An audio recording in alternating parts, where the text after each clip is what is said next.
guys this. This is just perfect for indoor or outdoor. Anywhere you like to play, it's great for kids. So let's go ahead and start taking out the items. It just comes with these cute little fake palm trees. Look how adorable. All right, it does come with the pull-back engineer vehicles and movable joints as well, with 2 little shovels and the sand. All right, so it's super easy setting this up. Of course, one of my kids is already trying to play with it. The sand will not dry and it will not stick to your hands. It's easy to shape. It's very loose.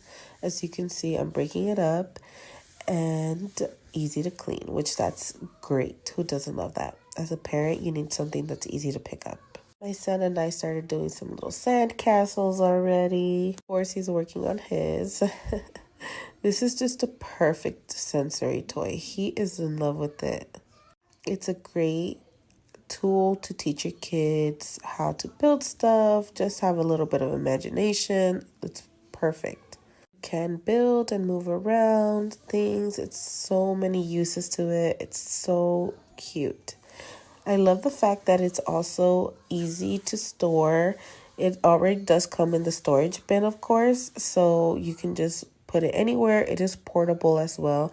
But look how cute these little toys are. I completely recommend this for your kid, for students, or anything that you'd like to do and give it to a child. This is a perfect little gift.